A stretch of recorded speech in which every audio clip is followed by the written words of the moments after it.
talk show Unlocking Business Opportunities Amidst Global Economic Shift and Digital Transformation di Gedung Kuliah Bersama Universitas Negeri Malang.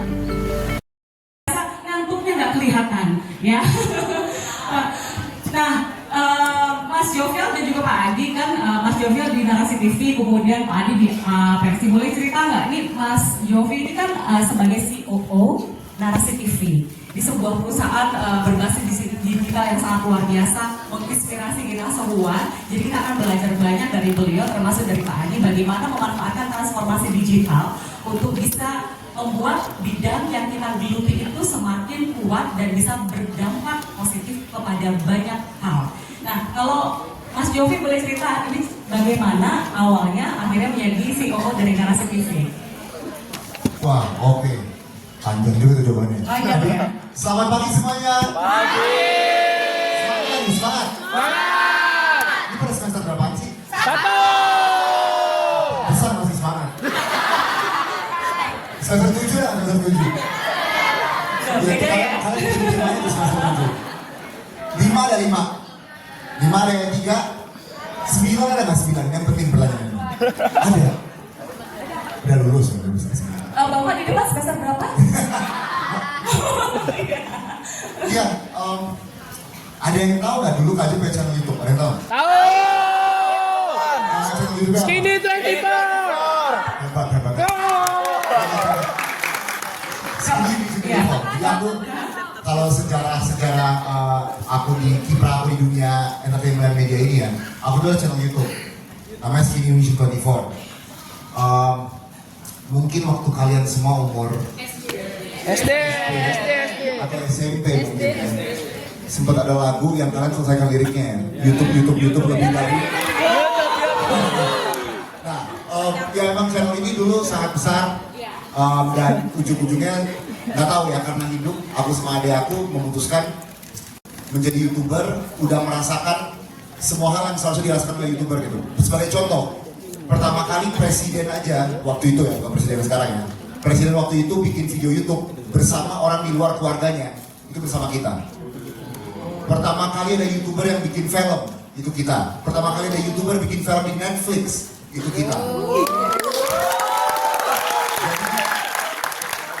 Jadi aku sama Andovi setelah kita 10 tahun di YouTube, kita juga mikir, apa sih berikutnya itu apa?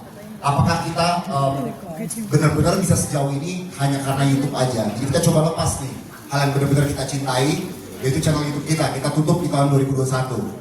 Nah, setelah itu bingung dong, ngapain nih abis tutup YouTube, ngapain aduh. Nah, YouTube itu kan pada dasarnya entertainment ya, dan entertainment itu banyak tipe. Ada orang yang memang ingin menunjukkan bahwa dia jago storytelling, ada orang yang ingin menghibur, ada orang yang ingin memberikan informasi. Nah, karena aku sama Andovi dari dulu tuh di tengah-tengah antara informasi dan hiburan, ujung-ujungnya kita cocok nih kalau kita bekerja di sebuah media. Nah, salah satu media yang membuka peluang untuk kita adalah Narasi. Jadi ujung-ujungnya aku masuk Narasi bukan sebagai Chief Operating Officer, itu sangat teknis ya. Aku Chief Creative Officer. Jadi aku benar-benar terlibat dalam banyak hal kreatif yang dilakukan oleh Narasi. Nah karena itu aku ujungnya menerima tawaran untuk masuk Narasi. Nah tapi ternyata ini untuk teman-teman tahu ya, beda banget loh menjadi seorang YouTuber yang tadinya kerja maksimal mungkin saya bersama 7 orang gitu, paling gede tim kita 7 orang, sama kerja di perusahaan yang 200 orang gitu, atau ratusan sekarang, 300 orang. Itu dinamikanya beda, dan lebih banyak hal yang harus dipertimbangkan daripada memiliki sebuah media sendiri. Jadi kalau pertanyaannya adalah tentang bagaimana keadaan media sekarang, emang semua itu tergantung skala bisnis. Kalau di skala yang kecil, saya bisa ceritain gimana gitu. Kalau kalian cuma mau di TikTok, di IG, saya juga bisa ceritain gimana. Kalau kalian bikin YouTube, saya bisa ceritain. Kalau kalian bikin media dengan ratusan employee, saya juga bisa ceritain gimana gitu. Tergantung kondisinya. Tapi mungkin kayak paling dekat ke teman-teman ya, itu bagaimana menjadi kreator sendiri gitu kan. Soalnya kalau mikir saya punya 7 orang, gimana cara saya bayar gitu. 7 orang, gimana cara saya punya 2 kameramen aja, saya bingung bayarnya gimana gitu. Nah, Kalau kalian emang bergerak sendiri, yang paling penting itu kalian tuh harus tahu tujuan kalian apa. Itu tuh yang paling penting, karena kalau tujuan kalian jelas, nanti semuanya akan mengikuti. Tapi tujuan itu nggak bakal bisa dituju, nggak bakal nyampe kalian tujuan itu kalau kalian emang nggak bikin konten. Jadi sekarang tuh gampang banget, apalagi di era sekarang ya, semua orang kerja mengkritik. Wah, ada yang kita nggak suka, kita katain, ada yang kita suka, kita serang gitu. Tapi berkreasi ya, atau bikin sesuatu itu jauh lebih sulit daripada cuma ngetik di keyboard gitu, atau ngetik di HP kita. Karena kalau kita berkarya itu kita menjadi jujur sama diri sendiri, kita harus coba kita bikin sesuatu yang mungkin suatu hari orang tuh bisa ngatain kita. Kita menjadi vulnerable. Nah, bagi teman-teman yang punya rencana ke arah sana, harus dipertajam tujuannya dan jangan takut untuk menjadi vulnerable. Nah, itu langkah pertama untuk nanti perjalanan kalian akan sangat panjang. Itu. Nah, saat itu kan Narasi TV merupakan sebuah startup yang relatif baru pada tahun itu. Nah, 7 tahun lalu, 8 tahun lalu. Iya, 8 tahun lalu. Ya. Nah, pada saat masuk tuh ke sana, Aku masuk tahun keempat. kebayang nggak kira-kira apa yang harus dilakukan begitu agar Narasi TV atau program-program yang kreatif yang diciptakan itu benar-benar baru, otentik dan belum ada yang punya begitu. Jadi karena kita bergeraknya itu di YouTube sama Instagram ya, mostly, ada TikTok juga. Emang kita tuh harus paham space YouTube tuh lagi mau apa. Space YouTube tuh lagi mau apa. Nah, tetapi sebenarnya untuk menjadi kreatif, kita tuh bukan cuma baca keinginan pasar, kita juga bisa bentuk keinginan pasar. Itu sebenarnya kreativitas yang paling tinggi. So, kebanyakan kreator yang kalian suka nih, kemungkinan dulu tuh gak ada orang kayak dia, tiba-tiba ada orang kayak dia, makanya kalian ikutin. Berarti dia membentuk sesuatu yang baru. Nah, waktu pertama kali masuk narasi, aku lihat, oh ini narasi kuat banget di current event, politik, itu pasti sangat kuat ya. Nah, aku lihat yang kurang nih, yang bisa dikembangkan itu, mungkin di sisi entertainmentnya. Jadi waktu itu, aku nggak tahu teman-teman pernah nonton atau enggak, tapi dulu tuh sempat ada kompetisi sebelum ruang guru buat Clash of Champions. Itu ada namanya TWK, tes wawasan kebangsaan. Ada yang tahu beberapa teman-teman di sini. Nah itu dulu nggak ada tuh kompetisi antar kampus skala video YouTube. Adanya kalau zaman dulu mungkin bintang Emon dia undang influencer A lawan influencer B, kalau nggak Jerome Pauline undang influencer A lawan B ngebahas matematika. Nah aku ngeliat ini daripada kita undang influencer, semuanya influencer terus hidup ini gitu kan. Kenapa kita undang mahasiswa? Jadi aku ngeliat tuh, oh pasar suka nih kalau orang diadu soal knowledge. Jadi aku lihat daripada kita cuma tapin ke influencer doang, gimana kalau kita tapin beneran ke mahasiswa. Nah ujung-ujungnya tuh, aku nggak tahu ya UNM tuh pernah ikut atau enggak ya? Pernah? Serius? Season 2 kemarin? Jago, tepuk tangan untuk dia dong. Sebab karena banyak banget yang ikut, banyak banget yang ikut. Jadi UNM sempat ikut. Meskipun kepanjangannya Universitas Negeri Malang, tapi singkatannya UM. Kenapa ada yang bilang? UNM tuh Makassar. Kalau UMM? Panjang ya kalau tanya semuanya panjang. Ya, jadi UM masuk. Nah, kompetisi ini mulai ramai. Dan kenapa untuk bisnis ini suatu hal yang penting ya? Jadi ini agak teknis ya, tapi kan kita kalau bikin sebuah video itu butuh duit. Nah kalau mau punya duit, investor atau orang atau investor atau enggak sponsor itu harus percaya sama produknya. Dan jarang banget orang tuh percaya produk kalau nggak ada penontonnya gitu. Jadi di awal itu harus dibangun dulu penontonnya. Nah di season 2 itu video finalnya itu kalau nggak salah antara saya ini udah 2-3 tahun lalu ya, tapi ada finalnya dan final itu masuk trending nomor 5 YouTube. Nah trending nomor 5 YouTube itu kita kalah 1/4. Kenapa? Karena kita tayangin video itu di hari pertama Piala Dunia Qatar. Jadi semua orang lagi ngebahas performance-nya Jungkook kalau nggak salah. Iya. Video 1-4 itu semua Jungkook, kelima TWK. Jadi aku lumayan bangga karena ada video nasional yang bukan drama artis, tetapi isinya substansi tentang Indonesia bisa masuk dalam trending di Indonesia. Tepuk tangan dong. Sejak itu terjadi dan ada buktinya, ujungnya di season 3 tuh sponsor mulai masuk banyak. Nah, itu adalah pembuktian. Ini media tuh kalau mau bergerak ngapain, ya harus seperti itu. Karena sebenarnya jalan gampang bagi media ya, kan media tuh pasti core bisnisnya adalah saya mau likes, saya mau views, saya mau komentar yang banyak. Nah sekarang bahayanya ini ya, paling bahayanya inilah bagaimana saya dapat banyak likes. Paling gampang, gosip, nyinyir, berita negatif. Gimana cara paling gampang dapat views? Gosip, nyinyir, berita negatif. Gimana cara dapat komentar? Gosip, nyinyir, berita negatif. Jadi kalau kita terlalu terpatok nih kepada metrik-metrik likes, comments, views, ujung-ujungnya karena kita harus menyenangkan bos kita, ya udah deh kita bikin aja berita-berita buruk. Sebenarnya beritanya gak dibuat, beritanya mah banyak banget berita buruk di Indonesia. Cuma ujung-ujungnya kita naikin itu aja. Dan jujur guys, itu hal yang mudah untuk naikin berita buruk. Kalian tinggal lihat aja keadaan negara ini, kapanpun kalian bisa naikin berita buruk. Tetapi sebenarnya kalau mau bangsa kita maju, dan ini yang paling sulit, kita harus fokus kepada hal yang positif. Itu tuh sebenarnya hal yang paling sulit. Kita tuh kalau negatif terus, kita jalannya akan mundur, turun. Karena kita akan, apa yang terjadi? Wah, tiap hari kita cuma baca kita baca tentang betapa jeleknya Indonesia. Ujungnya kita tuh ada pesimisme terhadap Indonesia. Kita jadi benci sama Indonesia. Tapi setiap kali kita lihat negara lain di luar keren, oh negara ini keren, negara itu keren, oh mendingan kita kesana aja. Ujung-ujungnya orang dalam negeri kita sendiri benci negara kita sendiri. Padahal jujur negara ini tuh banyak keindahannya. Dan itu yang aku coba eksplor dalam program TWK. Luar biasa, tepuk tangan sekali lagi.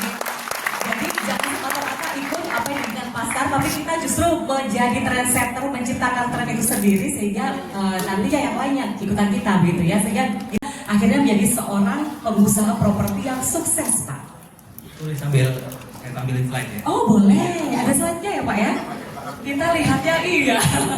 Mas kita duduk di sini aja kayaknya ya. Gak bisa lihat kalau di sini. Terima kasih. Oke, silakan. Jadi saya dulu awalnya juga sama seperti adik. Saya mahasiswa di arsitektur ITS dan S2-nya manajemen proyek ITS. Kemudian next. Jadi setelah lulus kuliah, saya sebelum kuliah aja saya udah kerja ya. Jadi saya ceritakan sekilas tentang saya. Jadi saya bukan lahir dari keluarga kaya yang meneruskan usaha orang tua saya, tidak. Jadi saya bahkan yatim. Jadi saya SMA sudah meninggal bapak saya. Kemudian saya kuliah itu di tengah perjalanan saya harus bekerja. Jadi menggambar dan sebagainya untuk mendapatkan rupiah ya. Gambar itu di daerah 375.000, 225. Jadi web designer dan sebagainya. Kemudian akhirnya lulus tahun 2001, saking butuhnya kerja, saya belum dapat ijazah, saya melamar ke beberapa perusahaan properti dengan transkrip nilai, karena saya dinyatakan lulus Desember, wisudanya Maret, maka saya ini butuh kerja untuk ibu saya tidak kerja ya. Kalau kuliahnya di fakultas apa Pak? Fakultas Teknik Sipil dan Oh, Perjalanan. teknik sipil. Ya. Tapi komunikasi tetap punya peluang besar ya? Peluang besar, semua besar. Ya. Jadi kebetulan saya ada Pak Andi ini bendara umum DPD Apersi Jatim, sama ada Bu Liana, notaris Apersi Jatim. Saya sekilas jadi menjawab tadi, pengusaha properti itu tidak harus backgroundnya dari orang arsitektur, sipil dan sebagainya. Any disiplin, jadi semua yang punya kreativitas, keinginan untuk berbisnis semuanya bisa. Itu yang yang saya sampaikan. Saya lanjut, jadi karena saya ini tidak bisnis turunan, jadi orang itu macam-macam ada. Jadi ada orang yang mungkin kayak hasilnya kayak Arti Bakri, jadi dia melanjutkan bisnis kakek neneknya, itu lebih gampang ya. Itu kalau saya bahasa saya itu kalau orang lari, startnya melayang dia. Ya, melayang dia. Kalau saya startnya jongkok itu kalau orang tua ada tapi uang pas-pasan. Nah saya ini startnya -1, jadi orang tua ada 1, uangnya nggak ada, merayap saya ini. Tapi samalah, nanti adik-adik punya kesempatan yang sama, jadi nggak usah berkecil hati. Kita semua peluangnya sama, asal kita mau bekerja keras dan sebagainya. Jadi jadi karyawan, lamar di Perumtas yang tenggelam kena lumpur. Jadi lulus ITS langsung jadi project manager, menangani 6.500 rumah, 126 hektar yang tenggelam kena lumpur. Jadi anak buah saya waktu itu langsung 100 orang ya karena proyeknya gede. 4 tahun dari itu kontrak modal jadi karyawan nabung. Kemudian saya itu kalau jam kerja dulu jam 8 sampai jam 4. Di atas jam 4 saya masih ngecek di proyek lain. Saya jadi subkontraktor, di situ ada bahasa subkontraktor. Ngesub pembangunan rumah tipe 36 1-2 biji gitu. Dari hasil tabungan saya karena digaji ya, gaji. Akhirnya sampai 31 unit dan sebagainya. Akhirnya ngesub sampai 51 unit dan sebagainya. Tahun keempat saya bisa buka perumahan 232 unit di Gresik di pabrik. Depannya pabrik Jawa Post Pembrina. Itu perumahan tipe 36.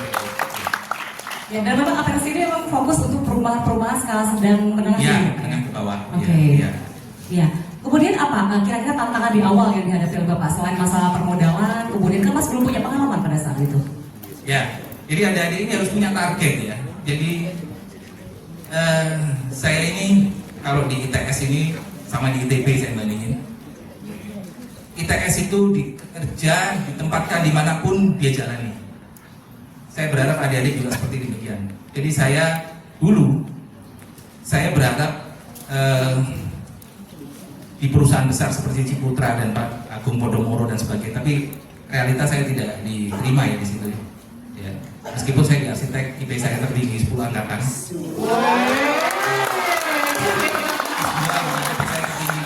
Di ITS IP-nya tertinggi pula. Wow. Tapi realitas saya tidak diterima, jadi saya tidak berkecil hati. Saya diterima di perusahaan perumahan murah FLPP. Tapi di zamannya perumahan FLPP ini terbesar di Indonesia. Jadi saya waktu itu mewakili direktur saya Pak Sabar. Hampir tiap tahun saya mendapatkan penghargaan dari Menteri Perumahan, pembangunan perumahan murah terbanyak seluruh Indonesia tiap tahun. Dan di situ saya dapat ilmunya.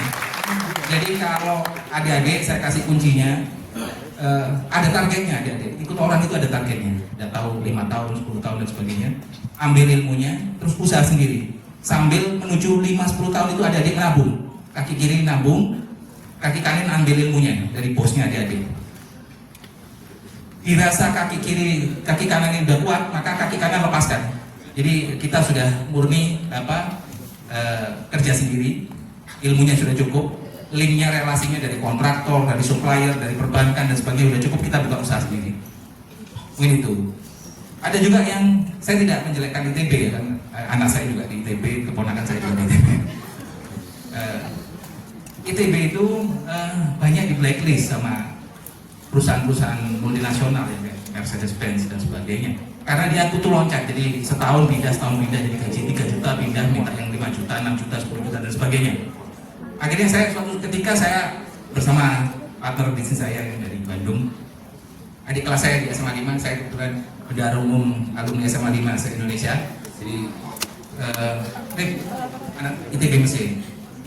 Kamu kok, anak ITB ini kok blacklist ya? Sampai ponakan saya ini, Tasya ini di blacklist sama Mercedes-Benz. Iya, karena kutu loncat kan. Jadi, akhirnya, apa yang kamu cari dengan kerja kutu loncat kayak gini? Oh, kamu akhirnya cuma kayak gini-gini aja. Ya memang dia sampai senior manager Asia Pasifik, Adi Burton, Selam Bersih, Konokopi, Trakindo dan sebagainya. Cuma pencapaiannya cuma itu aja. Kapan kamu jadi usaha sendiri? Dan akhirnya dari setelah senior general manager Asia Pasifik Trakindo, dia keluar dia buka usaha dengan saya di Bandung. Pak Andi ini juga bendahara DPD Jatim ini buka berpartner dengan saya dengan pabrik. Pak Maklus juga orang Malang yang punya Turen Indah, nah itu berpartner juga. Lupa ya. Kalau terkait dengan diri yang Bapak lakukan itu seperti apa kira-kira banyak tantangan yang ada pada saat itu? Oh iya, saya lanjutkan slide berikutnya ya. Jadi adik-adik tadi yang ITB, oh ya, kalau bisa jangan ikut loncat. Pasang target waktu, dirasa cukup 5 tahun, ikut orang, habis itu kerja sendiri. Dirasa kurang, baik ilmunya maupun permodalannya, tambah. Nggak tahu 7 tahun, 8 tahun gitu ya. Jangan terlalu lama. Saya ini termasuk produk yang ya cukup lama sehingga bahasa Jawanya eman lah, waktunya habis buat ikut orang lah kira-kira. Lanjut deh. Jadi orientasinya jangan semata-mata ngejar gaji lebih tinggi, tapi juga cari pengalaman itu yang paling penting ya. Slide sebelumnya. Jadi 1 itu 2 berkolaborasi, menjawab nggak punya uang kok bisnisnya banyak. Ya. Jadi berkumpul dengan orang, berkolaborasi itu kalau saya ilmunya properti ya, ternyata saya dalam perjalanan ketemu dengan pebisnis mesin paving, katakan dengan Pak Andi gitu. Ada salah satu partner saya juga pengalaman di mesin paving dan di pabrik-pabrik. Maka saya serap ilmunya, kita sharing ilmunya, kita sharing modalnya, kita punya usaha satu lagi, pabrik paving. Kemudian saya kenal lagi dengan partner yang lain, dia pemilik pabrik Surya Baja Baru ya, pabrik baja, pabrik mesin paving dan genteng yang diproduksi untuk 1000 pabrik paving di Indonesia dan 15 negara di dunia. Saya akuisisi dengan beberapa orang, akhirnya kita menjadi 100% pemegang saham. Saya orang properti, tapi kok saya bisa mengakuisisi pabrik baja dan sebagainya? Karena di dalam saya itu ada partner saya yang mengerti tentang baja, tentang industri mesin dan sebagainya, termasuk farmland, peternakan seperti ini, termasuk pabrik paving dan ekspor impor. Contoh. Jadi ada orang Malang namanya Teguh Ayudi yang paling ujung ya. Paling ujung itu ketemu saya di umroh. Ini sharingnya ilmu. Mas Edi sampai usaha properti. Mas Teguh, saya ekspor impor, saya lama di Malang. Dia dulu kuliah di Brawijaya. Kemudian 18 tahun di Jepang. Dia presiden direktur Sariraya Jepang. Dia menguasai industri makanan halal di Jepang karena dia punya supermarket, punya pabrik tempe, pabrik tahu, pabrik pentol, pabrik bakso ya, pabrik bakso. Nah, terus join Mas Teguh, akhirnya join. Seperti itu kita punya usaha baru. Meskipun saya backgroundnya arsitek, manajemen proyek, tuanya di properti, akhirnya punya mainan baru, ekspor impor makanan halal. Itu ada 4 gudang saya di kawasan halal industri. Wah, meskipun pentol tapi ada gudangnya, teman-teman. Ada gudangnya, pilih-pilih teman. Oke. Sehingga saya ada aktivitas baru tiap bulan, ekspor dari 8 sampai 10 kontainer ke Jepang. Ada mainan baru diterima Mas Teguh beli nanti dibagikan ke seluruh Jepang. Jadi membuat dan juga memperkuat networking itu juga salah satu kunci suksesnya begitu ya. Nah, teman-teman yang biasanya kuliah di sebuah universitas yang luar biasa berkualitas seperti Universitas Negeri Malang ini, biasanya berkesempatan untuk memperluas networkingnya, banyak kenalannya. Jangan segan untuk bisa kenalan, jangan segan untuk bisa menunjukkan potensi diri, karena itu salah satu kunci untuk bisa mendapatkan networking yang baik dan juga untuk masa depan teman-teman semua. Tepuk tangan sekali lagi itu semuanya. Nah, tadi kita tahan dulu cerita dari Pak Adi, saya ke Pak Mas Yofi lagi. Kalau kita sesuai dengan judul hari ini terkait sama transformasi digital, kemudian dengan dihubungkan dengan kondisi ekonomi global yang serba dinamis, penuh dengan tantangan. Kalau dari Narasi TV sendiri, kira-kira saat ini melihat peluang baru apa yang bisa dimainkan agar nantinya bisa muncul sesuatu yang baru lagi begitu? Wah, aku nggak bisa buka rahasia dapur ya. Oh, ya. Cuma seperti aku bisa sharing dikit-dikit. Jadi emang satu-satunya potensi Indonesia sekarang adalah kita nih big fish in a small pond. Kita ini benar-benar jago dalam negeri. Kita tuh nggak punya produk eksporan gitu yang dikenal. Pasti ada produk yang kita ekspor, mungkin mentahan atau apa gitu yang dipakai oleh luar, udah pasti. Orang kita negara globalisasi, semua negara membutuhkan negara lain. Cuma kita tuh ada top of mind, what is the Indonesian product gitu. Nah, dan bukan cuma di produk, it's the same thing in media. Kita nonton BBC, kita nonton CNN, kita nonton Al Jazeera, kita nonton Bloomberg, itu semua media luar dengan opini mereka yang kita tonton. Kenapa nggak bisa kita balik? Kenapa nggak sekarang luar negeri mulai nonton opini media Indonesia? Nah, itu sebenarnya tantangan terbaru untuk media-media Indonesia. Semua media kita tuh jago banget dalam negeri. Tapi apakah ada yang berhasil untuk bisa mengekspor pikirannya, mengekspor produk entertainmentnya ke luar negeri? Nah, itu sebenarnya tantangan terbesar sekali. Ya, kalau dari Pak Adi sendiri melihat era digitalisasi seperti sekarang ini, kira-kira dari Apersi apakah bisa memanfaatkan itu juga menjadi sebuah peluang baru atau bagaimana Pak? Ya, jadi saya siapkan slide-nya juga. Oke, silakan Bapak. Tolong slide-nya. Lanjut slide-nya ini.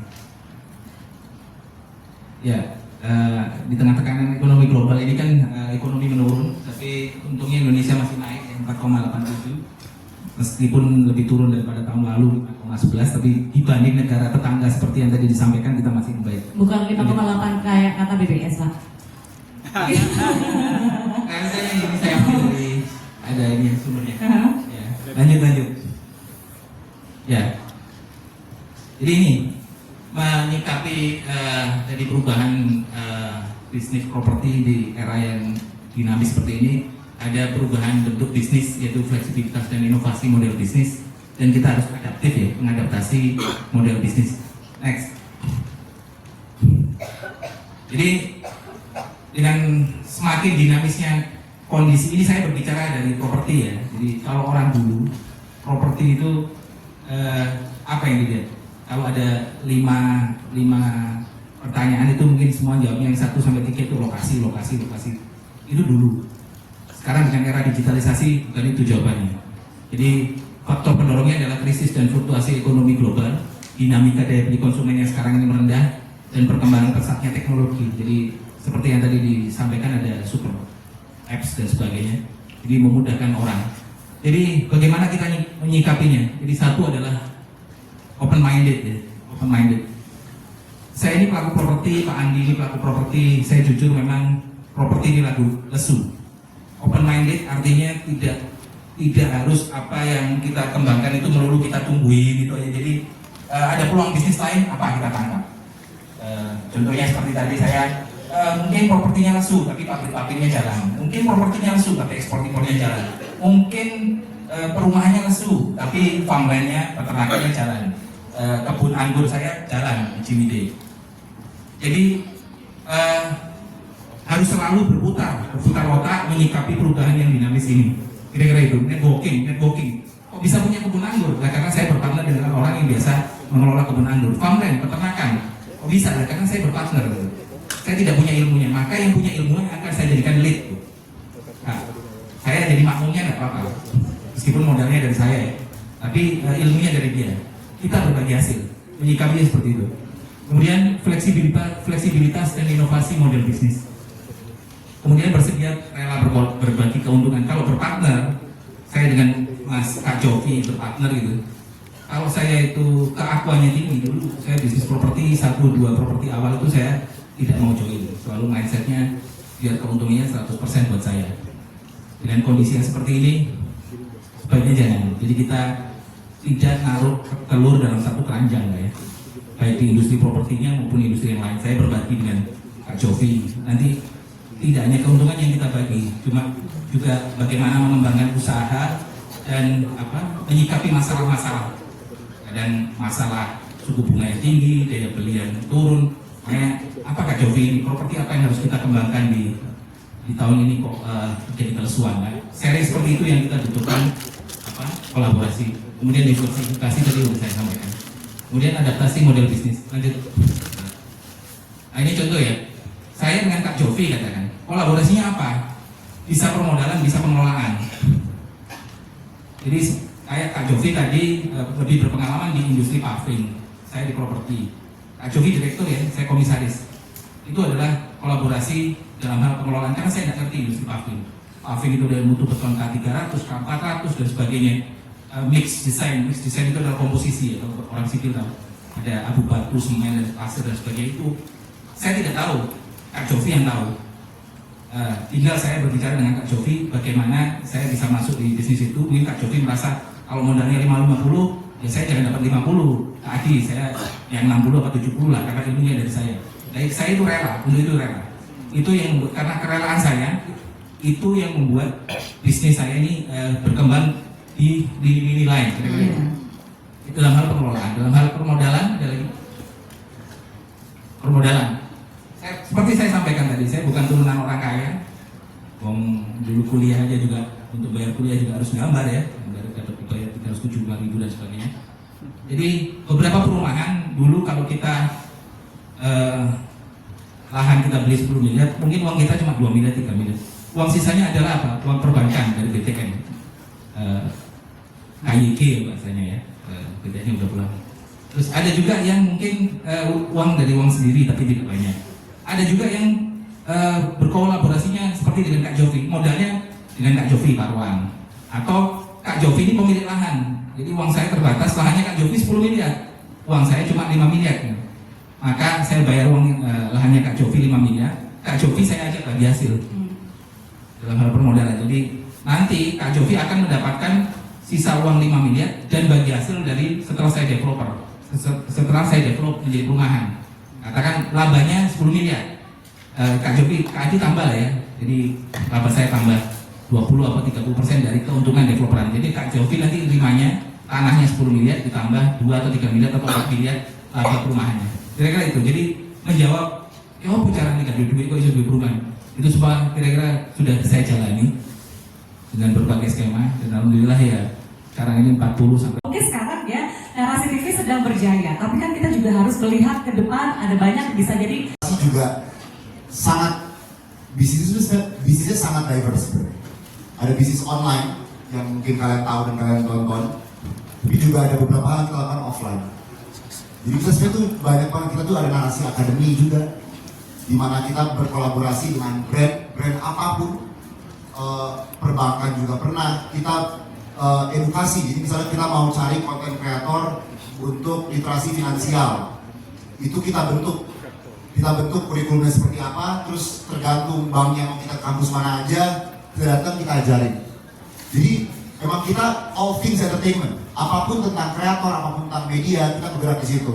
Misalnya media mau bikin event, kita juga hadir di situ. Jadi emang penting banget diversifikasi. kalau sekarang ini kira-kira peluang bisnis apa yang paling terbuka lebar, utamanya bagi para konten kreator, Mas? Pertanyaan bagus. Sebenarnya sekarang itu ya, yang lagi di crack orang. Ini sebenarnya kita tuh selalu Amerika ngapain, kita ngapain. Jadi kayak dulu tahun 2015-16 ada podcaster namanya Joe Rogan. Joe Rogan itu di Amerika dapat kontrak Spotify ratusan juta dolar. Ketika itu terjadi dan terbukti ada bisnisnya di sini, semua orang di dunia bergerak ke arah podcast. Yang paling terkenal di negara kita mungkin adalah Let Call Tituler, Deddy Corbuzier. Let Call Tituler, bukan cuma bapak Deddy Corbuzier, Let Call Tituler. Nah, sekarang apa sih the big money shift di Amerika yang terjadi yang belum turun ke Indonesia? Nah, ini gua harus ngasih kredit ke salah satu orang yang dekat dalam hidup gua ya.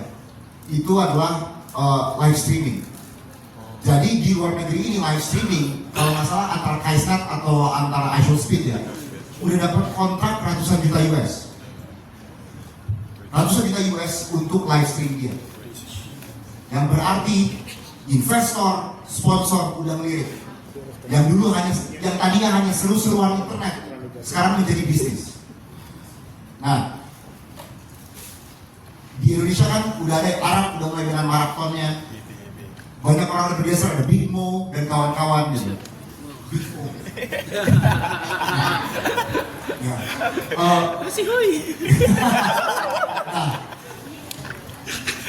Bakal ada pendewasaan ke arah sana. Jadi untuk semua konten kreator baru, gak salah kalian bergerak di bidang fundamental. Bidang fundamental konten kreator tuh bikin konten. Cuma cara pembuatan konten tuh banyak mediumnya. Live streaming itu juga medium yang baru. Jadi kalau teman-teman semua bisa atau ingin bergerak ke arah sana, itu belum kelihatan sekarang di Indonesia ya. Banyak orang masih takut karena live streaming kan ketakutan kita adalah apa yang bisa disebut di saat itu mungkin merugikan brand yang masuk. Kayak misalnya kita lagi ngomong tentang misalnya brand yang masuk tentang misalnya tentang kita menyelamatkan lingkungan, tiba-tiba di antara live streaming kita seratusan pohon ditebang gitu kan, nggak ada yang tahu. Itu menghancurkan bisnisnya gitu kan, atau mengganggu. Nah itu hal-hal yang Amerika tuh kalau lagi gini cepat. Kalau kita nih karena birokrasi Indonesia, ini lumayan lama nih untuk adaptasi terhadap bisnis model-model bisnis baru. Nah semoga nih ya pemerintahan baru ini supaya teman-teman juga cepat berkembangnya. Kecepatan antara bikin aturan di atas sama apa yang terjadi di bawah itu bisa lebih cepat. Atau kan telat, dia selalu telat guys. Dunia ngapain? Kita munculnya nanti karena pembuatan peraturan itu baru telat 3-4 tahun baru kita ngomong. Ya kan, seluruh dunia bisa bergerak di ranah kripto, walaupun masih ini hal yang kita kurang pahami secara seutuhnya. Indonesia maksudnya agak telat. Semua hal yang digital, kayak ini contoh paling remeh ya, contoh paling remeh. Ini remeh banget. Dulu tuh, misalnya kita keluar negeri, gitu, semua orang di negara lain udah bayar ngetap HP, gitu kan. Ini kita kalau sekarang udah bisa. Kita ngomong awal-awal, seluruh dunia itu bisa. Tapi orang-orang Indonesia itu pasti pakai ATM, masukin PIN. Itu semua orang kayak langsung lihat tuh kayak, ini negara kok masih gini ya? Semua orang udah nge-tap HP buat bayar gitu. Sekarang kita udah bisa.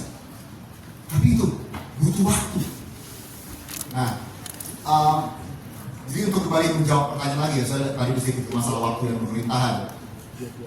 Emang banyak banget potensi baru, tapi aku tuh permintaan aku satu hal.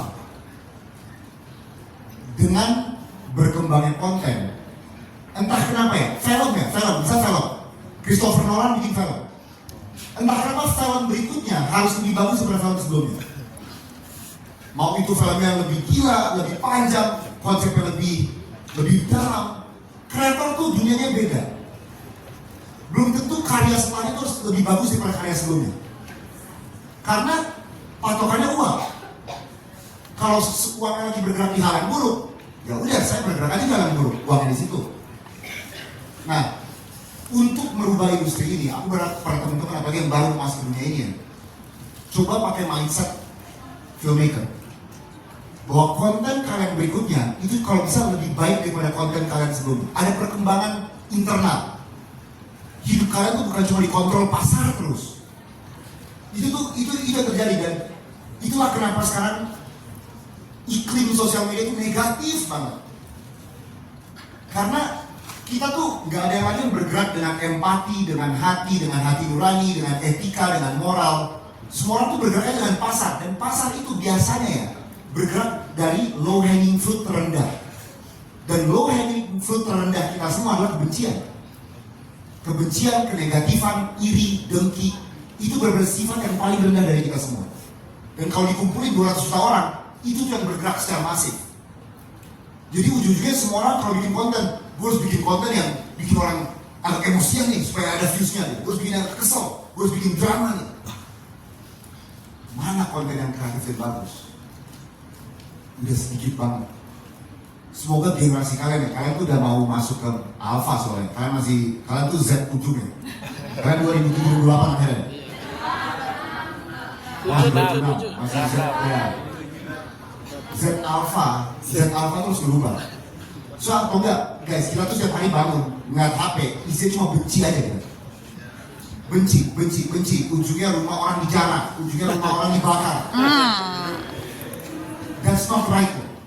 Walaupun mungkin hati terdalam kita memiliki rasa kebencian tersebut, tapi kalau kebencian tersebut terus kita lihat, itu akan menjadi aksi nyata.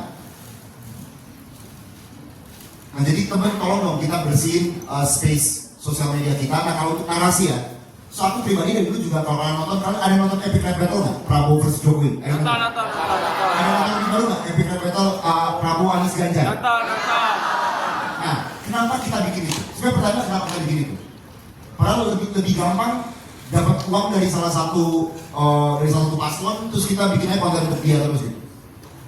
Karena emang gue sama Andovi, kita tuh bergerak dalam bidang, maksudnya kita tuh gak mau menimbulkan rasa kebencian di penonton kita. Itu hal yang kita hindari. Jadi ketika kita bikin konten tentang pilpres, kita usahakan, yuk kita tonjolkan kebaikan dari semua pasangan, kita tonjolkan juga keburukan dari semua pasangan. Bukan cuma fanatik satu pasangan, ujung-ujungnya kalau kalian nonton kita, kalian bakal benci semua orang lain. Karena kalian kalau suka A, kalian benci B, kalian benci C. Enggak.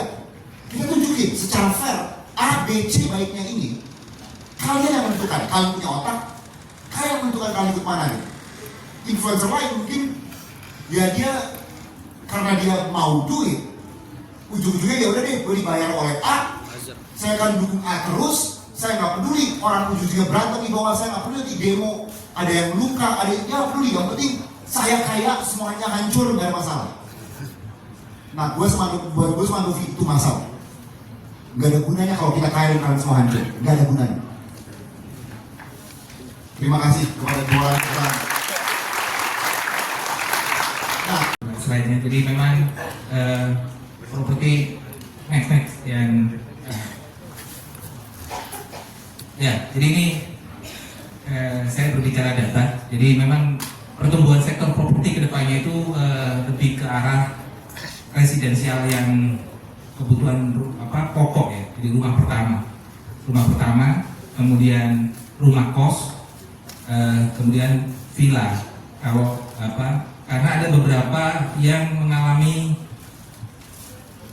oversupply ya, seperti apartemen, ruko dan sebagainya, di mana mall, karena mall terjadi pergeseran. Jadi jadi orang tidak beli datang ke mall melalui online kan sekarang.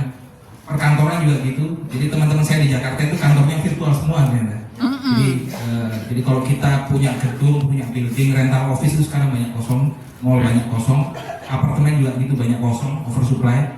Maka dengan pergeseran dunia yang seperti ini, ya kita harus menyikapi apa yang diminta sama pasar properti. Kami dari beberapa pelaku properti menyimpulkan, iya kok berat ya properti berapa tahun terakhir. Tapi ada beberapa yang masih tumbuh. Nah, digital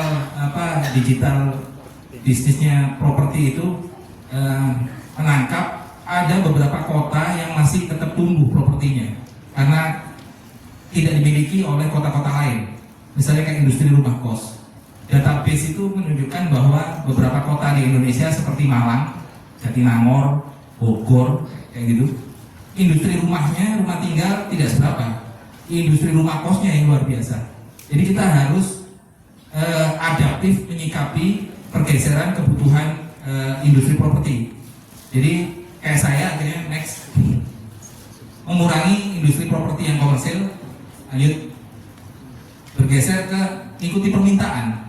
Jadi permintaannya sekarang 10 tahun mendatang rumah villa, townhouse, rumah kos, karena dinilai bisa memberikan passive income ya. Kecuali rumah yang memang kebutuhan pokok. Jadi adik-adik setelah kuliah lulus menikah, kebutuhan pokoknya adalah rumah nantinya kan. Jadi rumah pertama itu masih, tapi nanti pembelian rumah kedua, ketiga itu yang mungkin sangat berkurang sekarang. Realitanya seperti itu. Dan orang akan lebih cenderung membeli rumah kalau kedua, ketiga, keempat dan sebagainya yang memberikan passive income. Apa larinya? Rumah kos. Rumah kos ini butuh data kota mana yang populasi mahasiswanya cukup tinggi. Malang ini mungkin puluhan atau bahkan ratusan ribu ya tiap tahun ya mahasiswanya. Saya buka di Jatinangor itu ITB 6.000, Unpad 8.000, STPDN itu 8.000 per tahun. Jadi kebutuhan akan rumah kos sangat luar biasa. Dan itu cenderung meningkat karena apa? Ya ITB pasti membesar, Unpad membesar, ITBN membesar. Begitu juga di Malang, Brawijaya membesar, UN membesar, semuanya membesar. Jadi harus adaptif dan pinter membaca peluang untuk kedepannya. Lanjut. Oh ini sama aja kayak tadi. Villa juga di Bali juga gitu. Perubahan bentuk marketing dan promosi ya. Ini terkait yang digital. Jadi pemasaran penjualan itu interaktif sekarang. Manajemen rantai pasarnya juga dijaga dan inovasi produk. Lanjut. Jadi kalau dulu saya sama Pak Andi itu masih ikut orang, jadi sekitar tahun 2000-an ya, baru lulus UTS itu. Jadi kalau orang jualan rumah itu nyetak brosur, dipercetakan, dikasih tabel harga, dijepret, dibagi secara manual. Apa itu pameran ya di mall-mall? Itu pameran di mall-mall. Nah, dengan pergeseran era digital sekarang ini, maka yang sudah harus dijalankan mau tidak mau, suka tidak suka adalah keharusan kita harus pakai media sosial, iklan berbayar kayak rumah123.com, media sosialnya seperti IG, TikTok, atau bahkan kita membuat website sendiri.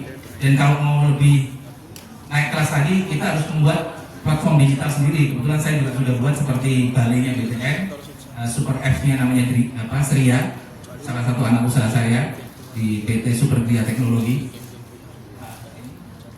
Lanjut, ini harus menyikapinya secara larinya pergeseran pemasaran properti seperti apa harus kita ikuti, karena kita tidak bisa mempertahankan model lama. Jadi kayak di Malang ini, orang yang mau beli rumah di Malang memang orang Malang? Bukan. Mungkin 80-90% itu orang Surabaya, Jakarta, Kalimantan, Bali, karena anak-anaknya kos di sini. Betul gitu ya? Mereka yang di Kalimantan, di Bali, di Jakarta, bahkan di Medan ada anak teman saya, ketua Persi Medan, anaknya sekolah di sini di BINUS Malang.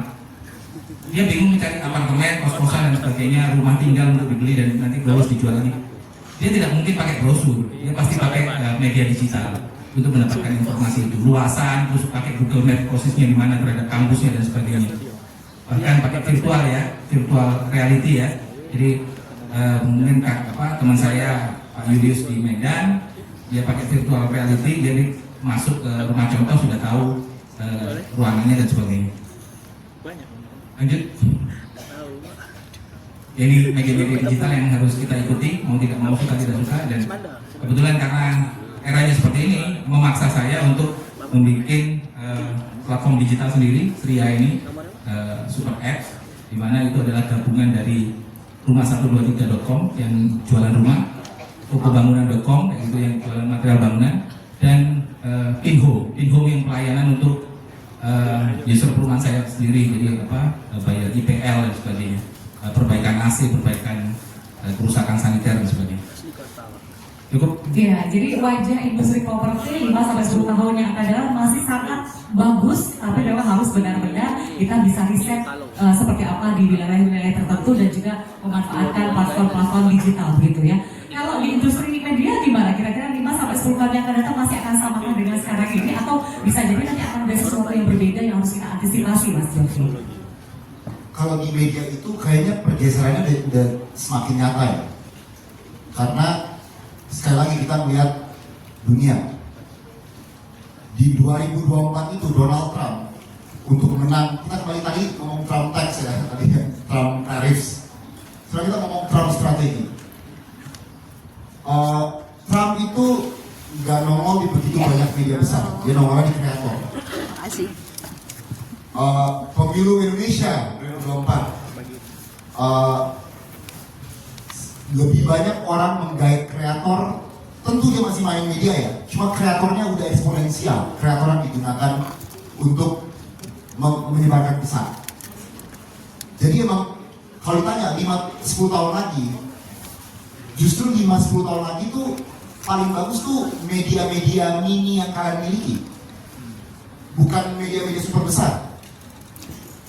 Ini bukan eranya lagi kayak sebuah perusahaan besar untuk bukan kontrol lah, cuma menyebarkan informasi. Informasi itu benar-benar bisa dari siapa aja. Nah, tetapi tetap informasi kalau bisa dari siapa aja ini bahaya, karena kalau kalian intentionnya baik, informasi yang kalian kasih kan baik. Kalau intention kalian buruk, informasi yang kalian kasih pasti buruk. Dan kalau kalian intention buruk, kalian itu bisa dipakai oleh aktor-aktor buruk untuk mengacaukan suasana. Kayak contoh ya, kalian tuh mungkin tadi kan saya sering ngomong tentang itu kalau lihat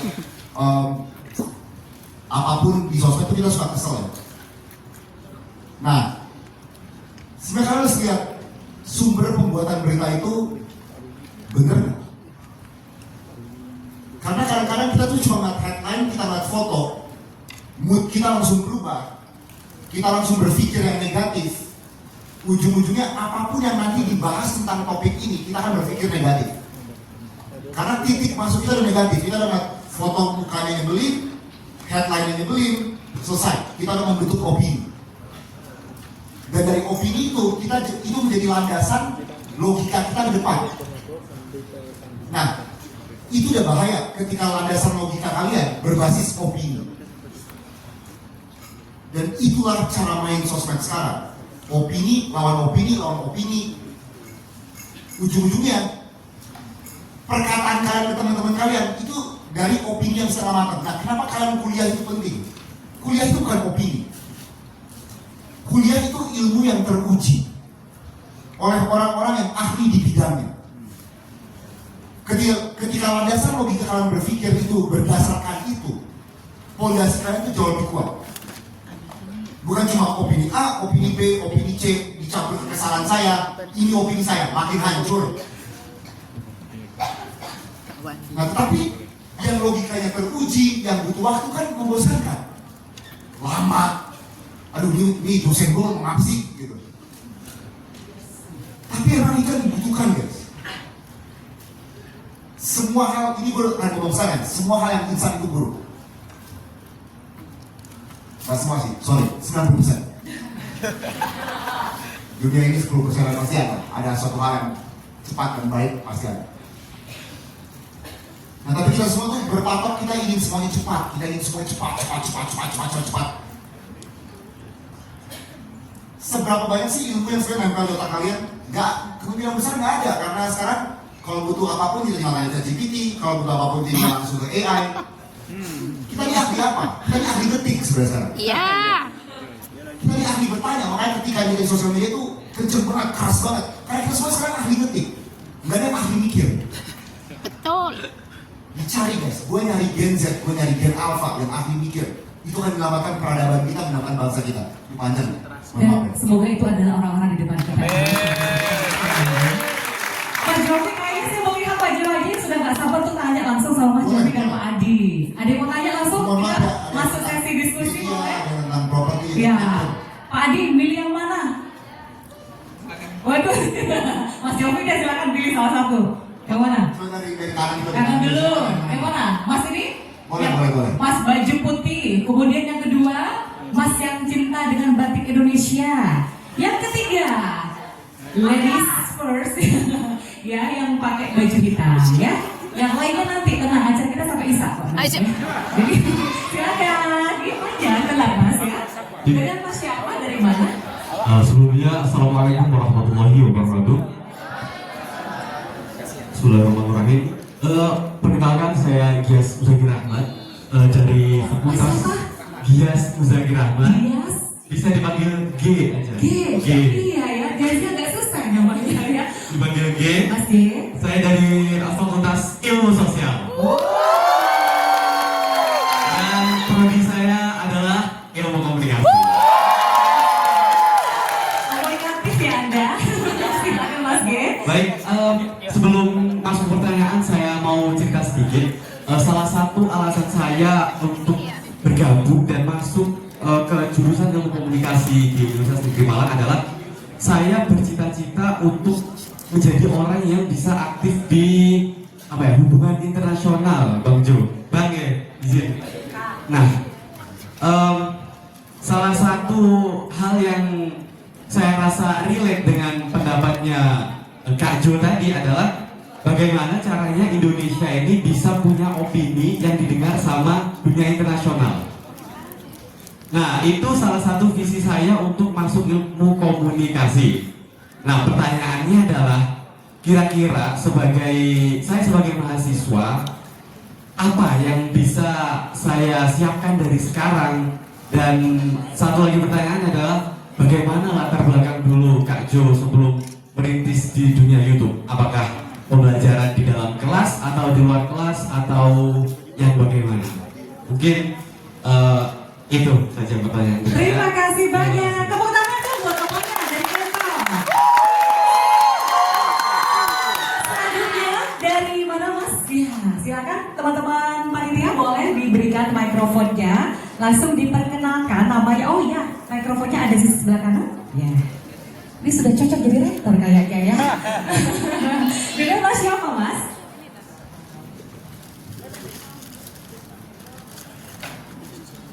Belum bisa? Oh belum bisa, iya nggak apa-apa kita tungguin kok sampai asar. Enggak, gimana? Kenapa? Satu, set tadi. Terima kasih.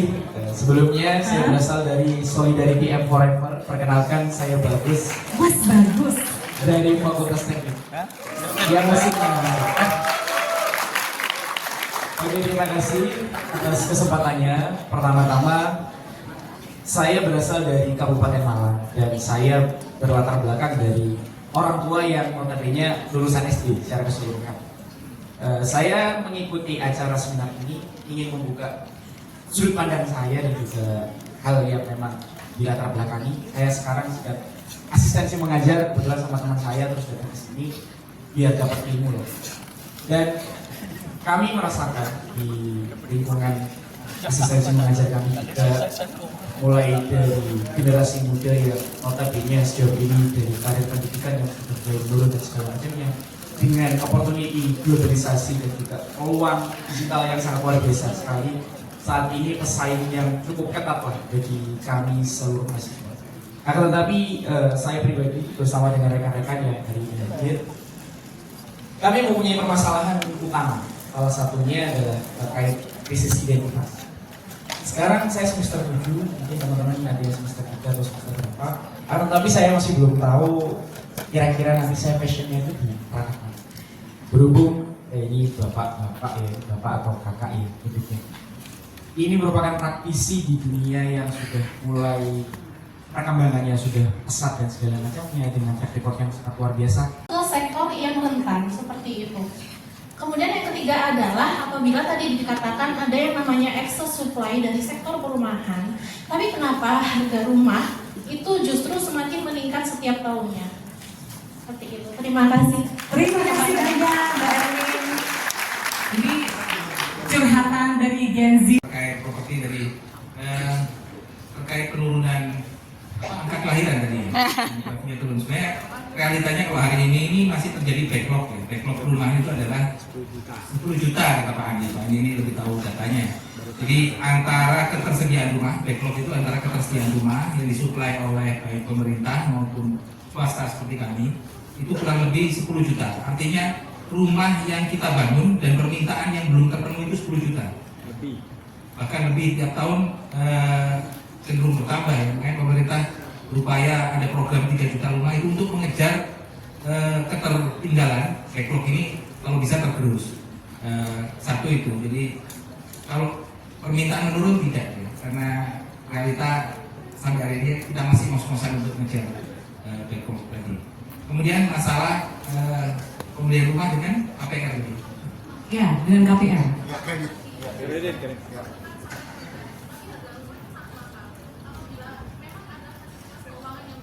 Oh iya.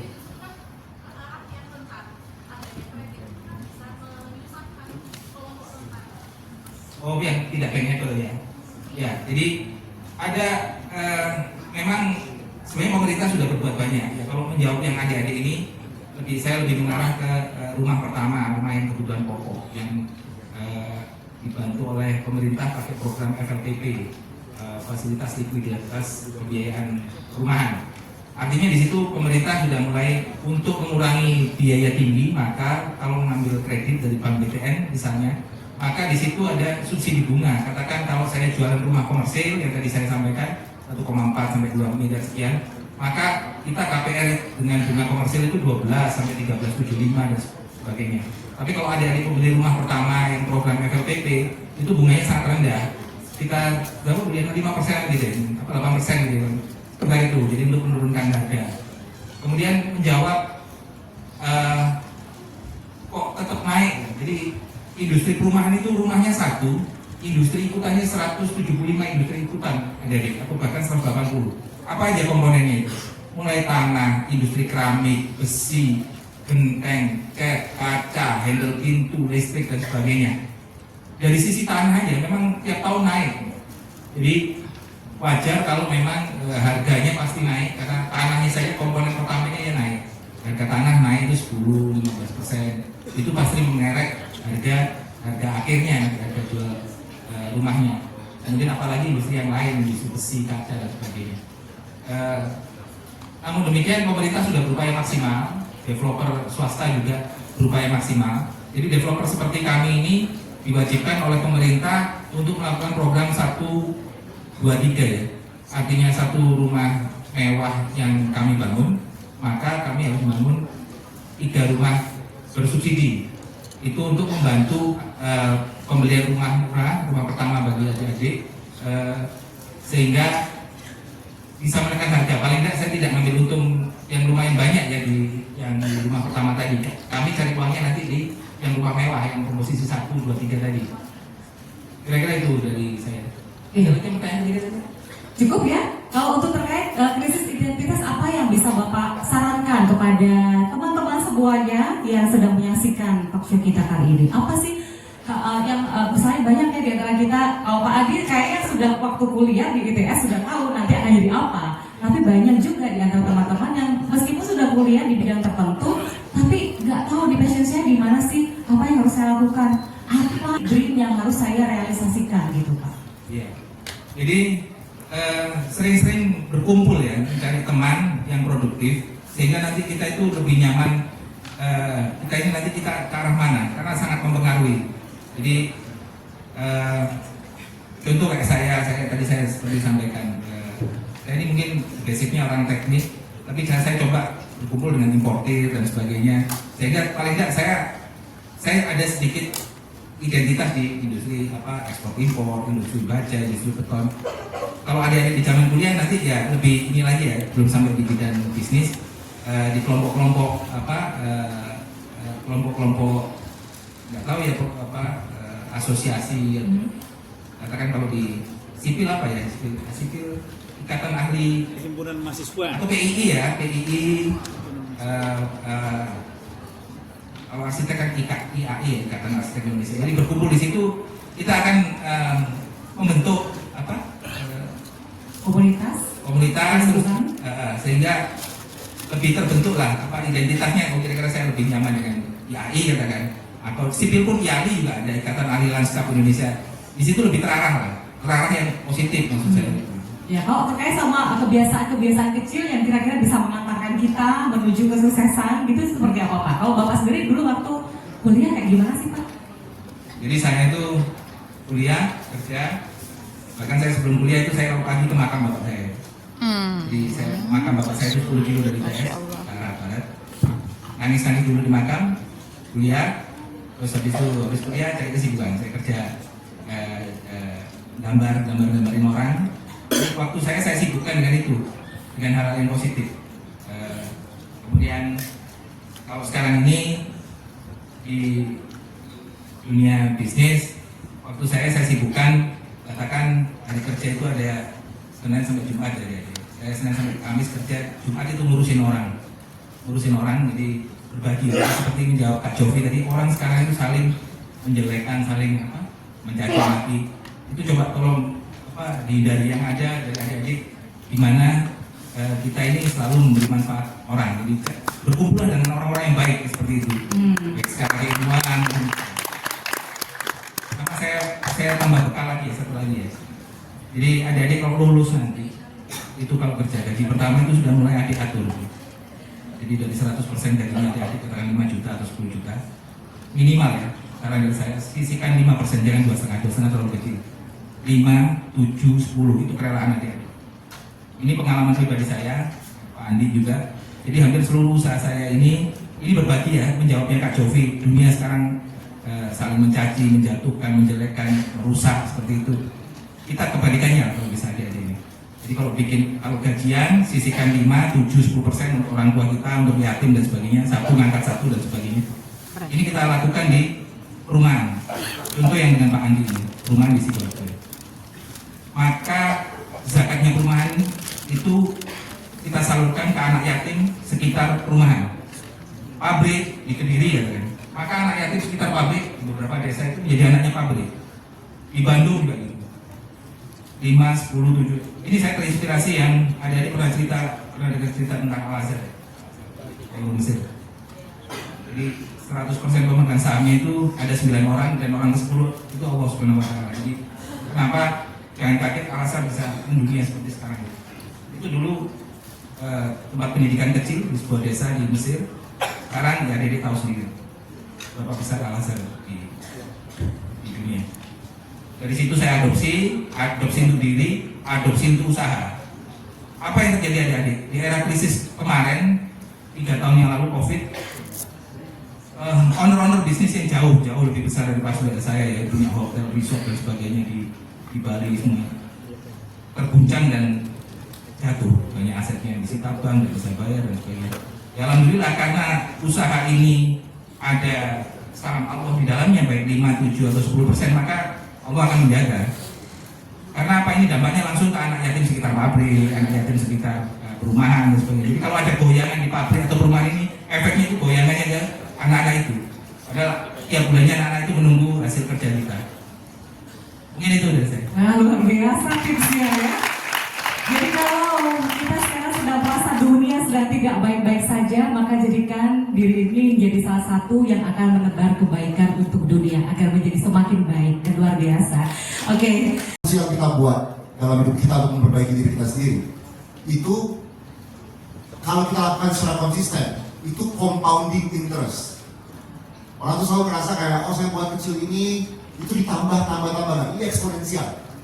Komik habis. Dan kalau nggak salah, kalau kita 1% lebih baik di bulan ini, berapa sih? 37% atau berapa? 27%. Kita akan lebih baik di akhir tahun. Berapa?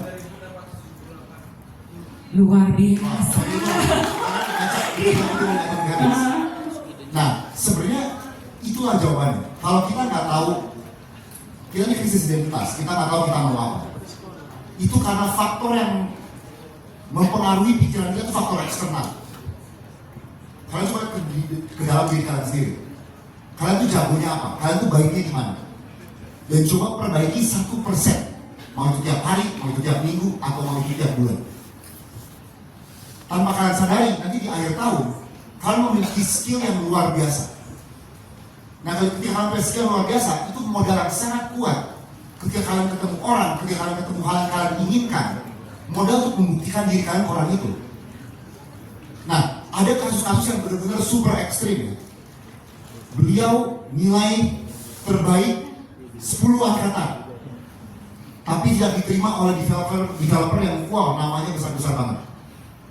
Tapi lihat, dari kemampuan beliau diterima oleh developer yang mungkin tidak diinginkan di awalnya. Tapi ada drive dan ada ilmu yang bisa buat beliau sekarang punya perumahan dan semua bisnis yang kalian baca di atas ini. Itu karena ada keputusan untuk membekali diri sendiri. Keputusan untuk membekali diri sendiri itu sangat kuat. Karena kalau hidup kalian cuma tergantung saya ini menyenangkan dia, hidup kalian itu lebih untuk dia daripada untuk diri kalian sendiri.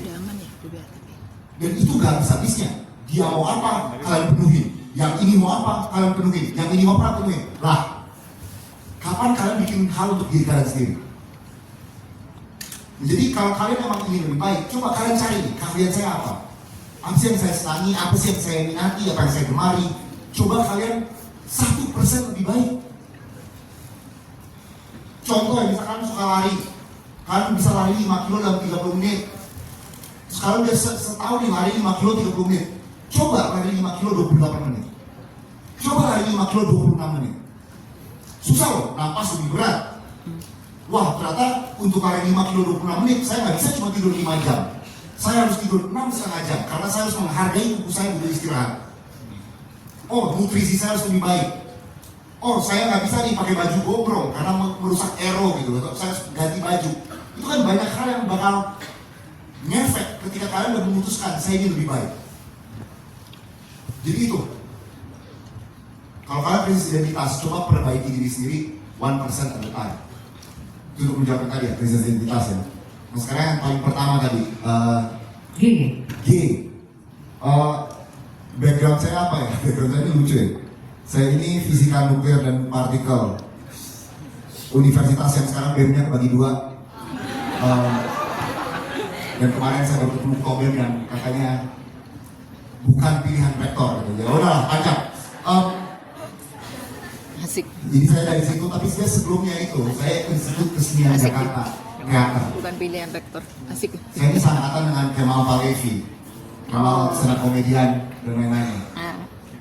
Jadi emang dari dulu tuh emang aneh. Soalnya waktu aku lulus SMA, kepala sekolah itu ngomong satu hal, dia bilang otak kiri dan otak kanan kamu itu sama kuatnya. Terserah kamu pilih yang mana gitu. Jadi aku langsung pilih, wah kayaknya aku mau jadi artis, jadi aku mau ke entertainment. Masuk IKJ teater, nggak betah, sama sekali nggak betah. Ini apaan sih pelajaran di sini aneh banget gitu. Untuk saya, tapi bagi orang lain mungkin keren. Yaudah, ikut otak sebelah yang lain, ekstrim. Yaudah saya cuma ngambil fisika. Terus pas peminatan di semester 5, coba lebih ekstrim lagi. Fisika ada material, ada geofisik, ada fisika medis, ada fisika geofisik, medis, condensed matter dan lain-lain lah. Saya ngambil coba hal yang paling gak diambil di anak-anak UI gitu, nuklir dan partikel. Satu kelas itu 7 orang.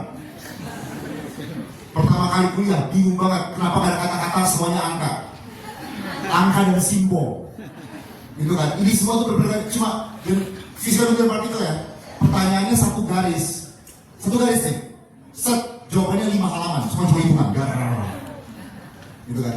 Pertama kali lihat eksponensial Orang kan biasa kayak sesuatu pangkat 3, sesuatu pangkat 5. Ini pangkat matrix. Bingung gak lo?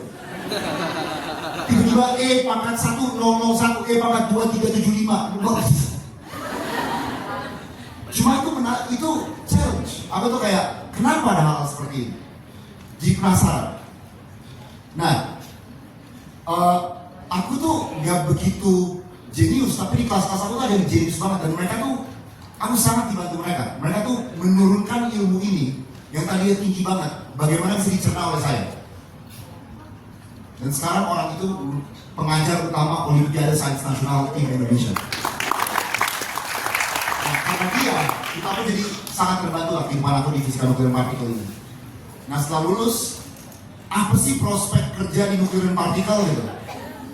Kita nggak punya reaktor nuklir, tapi kita ada bahan.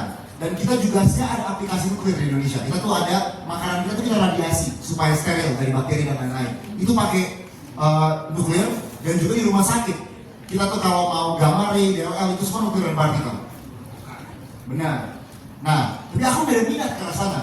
Jadi ujungnya aku balik lagi ke awal lagi dunia ini, aku ke entertainment lagi. Balik ke sana. Nah, entah kenapa, apa gunanya nih nuklir dalam hidup aku sekarang ya? Itu pertanyaan sebenarnya. Nuklir partikelnya apa gunanya? Dalam nuklir dan partikel dan dalam fisika, dalam ilmu pasti, jawaban tuh gak ada dua, jawaban tuh cuma satu, jawaban tuh pasti. Dalam ilmu sosial kita bisa berdansa, kita bisa belok-belok. Koruptor bisa benar, yang benar bisa dianggap korupsi. Itu kan ilmu yang tidak pasti. Tergantung omongan kita apa, landasan pikiran kita apa. Nah, gue tuh selalu coba bawa dalam dunia ketidakpastian ini, kita pasti-pasti aja deh. Logikanya itu harus jalan. Bukan cuma berlandasan emosi, opini terbentuk sesuatu. Itu aneh banget gitu. Dimana harus jelas, ini harus solid fondasinya, terjadi sesuatu. Nah, untuk pertanyaan kedua, tadi masalah saya mau media ke luar negeri ya, itu sebenarnya sangat ribet sih. Soalnya pertanyaannya adalah apa yang dunia butuh dari Indonesia. Sebenarnya gini, kalau kita nonton media Prancis, jujur kita nggak nonton. Tapi orang-orang Prancis ketika dia nonton media Prancis dan dia cuma kebakaran di rumah-rumah anggota DPR Indonesia. Oke? Itu yang mereka lihat akhir-akhir ini. Apalagi kalau mereka nonton Nepal tuh makin lebih parah lagi dari kita. Kan? Pemikiran orang yang nonton channel Prancis di Prancis ini, aduh, saya nggak usah liburan deh ke Indonesia. Aduh, saya nggak usah investasi deh di Indonesia. Aduh, sepertinya kalau saya ingin bisnis di Indonesia, saya mundur dulu karena Indonesia tidak jelas. Nah, narasi itu kan mereka yang memiliki.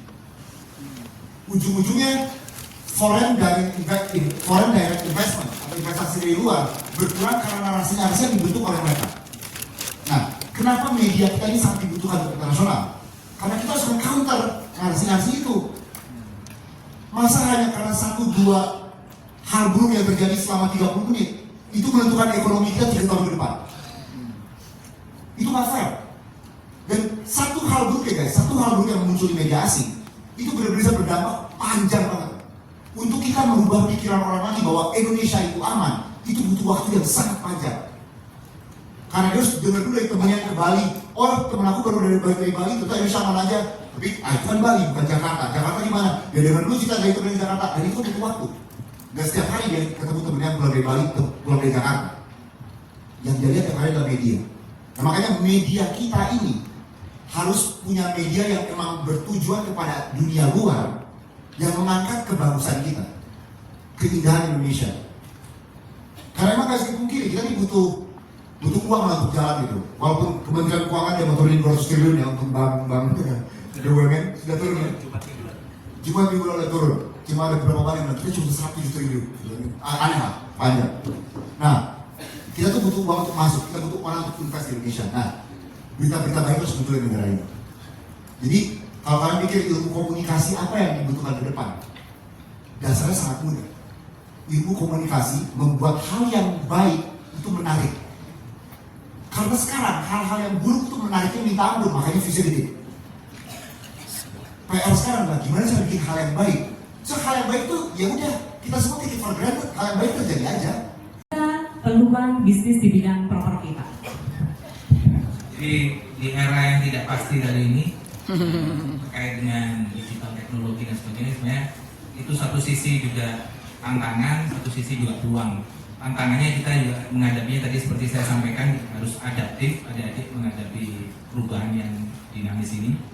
Kemudian yang peluangnya kalau yang di sektor properti adik-adik bisa masuk di membuat media sosial, website atau di industri properti yang seperti super apps tadi yang masih terkait dengan properti, tapi adik bisa bantu berjualan di marketplace yang terkait properti dan sebagainya.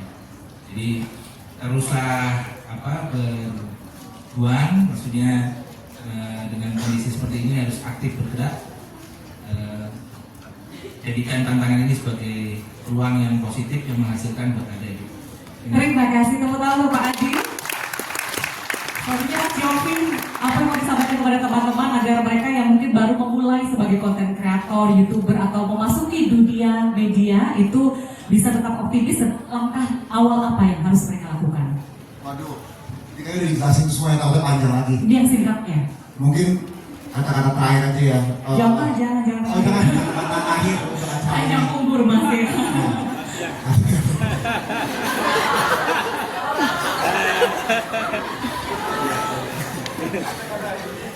Kata hari ini, jam Rolex bisa dibeli, jam terbang nggak bisa. Sebagai orang yang 14 tahun ya, udah dunia digital. Jadi gue bukan ngomong ini sebagai orang yang baru mulai channel TikTok kemarin. Ini udah 14 tahun di dunia ini ya. Nikmati dunia nyata loh. Tubuh kita, spiritual itu semua berada di dunia nyata. Tapi saya bingung kenapa semua orang tuh selalu menaruh kebahagiaan mereka di dunia maya. Eksistensi kita tuh ada di dunia nyata. Sekali lagi buat belajar filsafat. Tapi please nikmati dunia nyata. Ini kalian sebagai mahasiswa di sini, kalian tuh beruntung loh. Sebuah perguruan tinggi itu berarti kalian orang-orang terseleksi, orang-orang yang notabene pasti harus pintar, kritis, saling ngobrol lah. Masa hidup kalian kerjanya cuma 6 jam di sosmed? Kalian memiliki satu sama lain, tukar pikiran, diskusi, dan jangan cuma diskusi sama orang yang opininya sama. Itu nggak ada pertumbuhan dalam otak kita. Diskusi dengan orang-orang yang opininya berseberangan. Cari titik tengah, cari solusi. Itu dimana kita bakal bisa berkembang. Jadi teman-teman, mungkin dari saya adalah terakhir, nikmati dunia nyata. Terima kasih. Terima kasih luar biasa. Mas Yofi, Pak Adi luar biasa sekali. Terima kasih banyak sekali menginspirasi kita semua, membuat yang tadi mungkin pesimis menjadi lebih optimis lagi, memandang masa depan dan apa yang harus dilakukan untuk masa depan. Tapi beginilah hidup ya.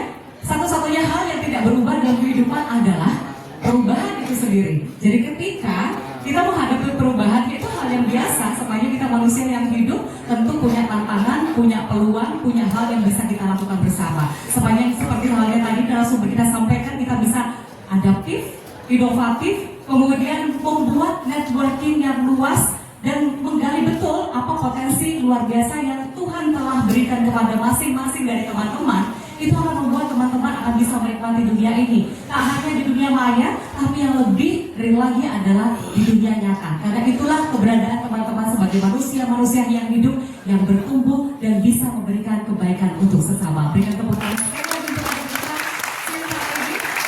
Terima kasih untuk momen yang sangat membahagiakan meskipun dengan keterbatasan. Semua acaranya, Mbak Yudi, silakan. Terima kasih Kak Emil, luar biasa sekali. Boleh dong kita berikan tepuk tangan sekali lagi teman-teman untuk moderator kita yang luar biasa dan juga kedua narasumber kita, Bapak Adi Dharma dan juga Kak Jovi Alda Lopez. Ini gak cuma teman-teman aja yang belajar, tapi juga belajar. Terima kasih banyak untuk sharing-sharingnya. Dan tentunya Kak Emil, Kak Jovi dan juga Bapak Adi, kayaknya abang ya ini harusnya ya.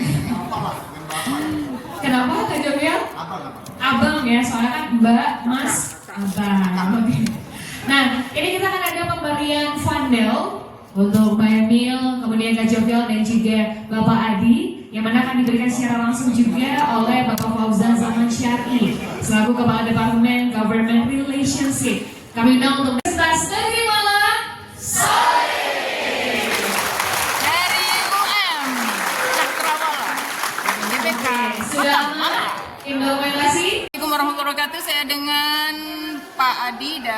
disampaikan apa sih yang mau disampaikan ke mahasiswa itu? Jadi dinamika global seperti ini, mahasiswa kalau bisa lebih adaptif menyikapi global dan digitalisasi. Mahasiswa bisa menganggap ini sebagai peluang, bisa juga menganggap sebagai tantangan. Tapi peluang yang bisa diambil adalah adik-adik mahasiswa bisa berkreasi di bidang digital properti, super apps, bisa juga membantu pemasaran digital dengan TikTok, Instagram, atau bahkan membuat website, atau lebih tinggi lagi membuat aplikasi super apps seperti Bale dan Sria. Berarti ada kemungkinan pemasaran digital marketing kerjasama dong dengan Apersi? Oh bisa, sangat memungkinkan. Apalagi memang potensinya luar biasa. Apersi ini kalau di Jawa Timur ada 700 pengembang, di mana proyeknya mungkin lebih dari 1000 ya. Karena satu pengembang bisa 2-3 proyek, dan itu sangat butuh pemasaran digital yang disupport dari adik-adik mahasiswa. Oke, Pak, terkait isu, bukan isu ya, sudah digelontorkan sih dana sekian ratus triliun. Berarti Apersi ambil dong ini peluang? Ya, jadi untuk memutar ekonomi sekarang ini dana sudah turun hari Jumat kemarin 200 triliun, kurang lebih 25 triliun turun ke BTN dan bank-bank himbara lainnya seperti BRI, BNI dan Mandiri. Harapannya mulai menggerakkan ekonomi properti ya, dengan menurunkan suku bunga dan daya beli masyarakat dan kemudahan pembiayaan sehingga ekonomi dan penjualan properti mulai bergerak lagi. Oke, berarti tidak ada masalah lagi dengan BPHTB yang Pemda Pemkot belum mengucurkan. Ya, memang ada beberapa pemerintah kabupaten dan kota yang sudah menolkan BPHTB, tapi namun demikian Apersi tetap berjuang sebisa mungkin seluruh kabupaten kota di Jawa Timur ini bisa menolkan BPHTB untuk memberikan kemudahan, keringanan orang bisa membeli rumah. Boleh clue Pak, apa sih artinya kucuran sekian ratus triliun untuk Apersi? Stimulus ya, jadi ekonomi ini kalau tidak ada injek dana liquid dari pemerintah, maka ekonomi ini akan beku, tidak bergerak.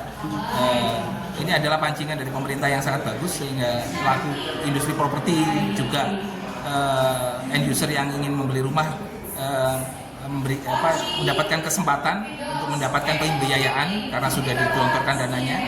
Syukur-syukur suku bunganya diturunkan. Terima kasih. Pak Andi, saya mau tanya soal Apersi Malang. Oke, terima kasih. Pak, pesan untuk Gen Z di hari ini. Jadi terus bergerak. Jadi dengan kondisi yang tidak pasti, adik-adik harus adaptif, harus inovatif dan membacanya sebagai peluang, jangan malah mundur. Jadi apa yang bisa dikerjakan di zaman yang serba digital ini dari handphonenya adik-adik bisa menjadi pelaku pemasaran properti via Instagram, TikTok, Facebook, bahkan website, ataupun yang lebih berkelas tadi bikin adik-adik berkreasi membuat platform digital seperti Balenya BTN atau Srianya Rumahan. Terima kasih Pak. Dari Pak Andi Sayuti, untuk ke Kota Malang ada masalah nggak Pak terkait dengan perumahan untuk rakyat? Ya, intinya gini aja, perumahan sekarang kita terus jualan dan jualan pokoknya di tengah perizinan yang berubah-ubah terus, kemudian BPHTB yang tadi saya bilang tadi belum begitu lancar, yang PRI tadi ya SKB 3 Menteri itu tadi belum begitu. Kalau untuk perizinan kan masing-masing daerahnya kan berbeda-beda gitu. Seperti saya katakan tadi, kendala perizinan masih menghantui, lambatnya proses perizinan masih menghantui. Itu saya tulis itu. Ya gitu, betul. Untuk Jawa Timur berapa persen dari kabupaten kota yang masih belum support? Apanya belum support? Ada beberapa daerah lagi sih, sekitar 20-30% lagi daerah yang belum menjalankan SKB 3 Menteri terkait pembebasan BPHTB dan BPHTB. Dari Kota Malang bersama pengurus Apersi Jawa Timur.